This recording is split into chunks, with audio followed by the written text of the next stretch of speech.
నా స్ఫూర్తి ప్రదాత నా భగవంతుడు టి సుబ్బిరామిరెడ్డి.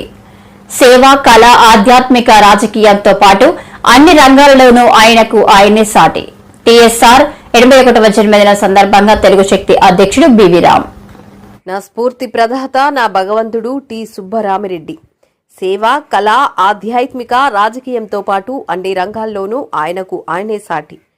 టీఎస్ఆర్ 81వ జన్మదిన సందర్భంగా తెలుగు శక్తి అధ్యక్షుడు బివి రామ్. తనకు ఎన్నో విషయాల్లో స్ఫూర్తి ప్రదాత టి సుబ్బరామిరెడ్డి అని తెలుగు శక్తి అధ్యక్షుడు బివి రామ్ అన్నారు.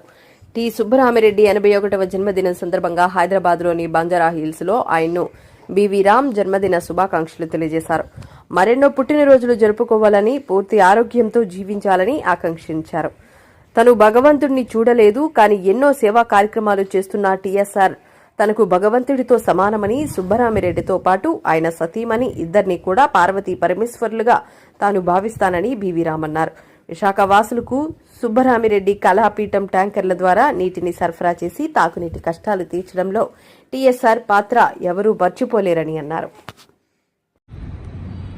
బివి రాము ఆధ్వర్యంలో అభిమానులందరూ, నా అభిమానులు ఇంత అభిమానంగా ప్రేమతో వచ్చి నా జన్మదినోత్సవ శుభాకాంక్షలు తెలియజేయడానికి వచ్చిన దానికి వాళ్ళందరినీ కూడా నేను ఆశీర్వదిస్తున్నాను. మీ అందరికీ కూడా ఈశ్వరుడు ఆరోగ్యం, ఐశ్వర్యం ఇవ్వాలని మిమ్మల్ని ఆశీర్వదిస్తున్నాను. జన్మదినోత్సవం అందరికి వస్తుంటాయి, పోతుంటాయి. కానీ జన్మదినోత్సవం నాడు ప్రజల్లో ఆ ప్రేమ, వాత్సల్యంతో ప్రజలు ముందుకు వచ్చి మా సుబ్బరామిరెడ్డి గారిని చూడాలి, ఆయన జన్మదినోత్సవం సందర్భంగా ఆయనతో ప్రేమ పాలు పంచుకోవాలనేటువంటి ఆలాపన, ఆలోచన అద్భుతం, అమోఘం అని చెప్పాలన్నమాట. బివి రాము అసాధ్యుడు, నిస్వార్థపరుడు. తనకు మనసుకు నచ్చితే ఎంతవరకైనా వెళ్ళగలడు. అందుకే అల్లూరి సీతారామన్ కథ తీస్తానన్నాడు. కానీ ఎటువంటి మనిషిని లెక్క పెట్టడు, డబ్బులు ఆశించేవాడు కాదు. నేను చూసిన అనుభవంలో ఎప్పుడు సొంతంగా ఏదో ఆశించలే. కానీ ఏదో సేవ చేయాలా, ఏదో చేయాలి, క్రియేట్ చేయాలా, ఒక సెన్సేషన్ అటువంటి వ్యక్తి బివి రామని నేను హృదయపూర్వకంగా అభినందిస్తున్నాను. పేదలకు సాయం ఏది కావాలని చేశారు.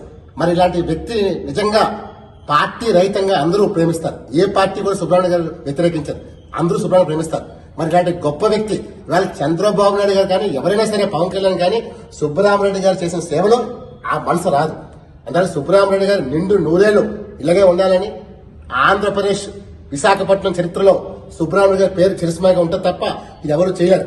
దాన్ని ఒకటే కోరుతున్నారు, నేటి రాజకీయ నాయకులకు అందరికీ సుబ్బరామిరెడ్డి గారి జీవిత ఆదర్శం కావాలి. ఆయన ఎప్పుడు పదవులు చూసుకోలేదు, వ్యాపారం చేయలేదు, సేవ చేశారు. దయచేసి సుబ్బరామిరెడ్డి గారి జన్మ సందర్భంగా అందరూ ప్రజలు సేవ చేయమని కోరుతున్నాను. ప్రజల కోసం పనిచేయండి. ప్రజలే దేవుళ్ళు అని భావించే వ్యక్తి. అలాంటి సుబ్బరామిరెడ్డి గారికి నేను నిజంగా చేయటం అదృష్టంగా భావిస్తున్నాను. ఆ మహానుభావుడు ఎప్పుడు చల్లగా ఉండాలి. ఈ రాష్ట్రాన్ని, ఈ దేశాన్ని కూడా సుబ్బరామిరెడ్డి సేవ అవసరం మనం చేస్తున్నాం. జై హింద్.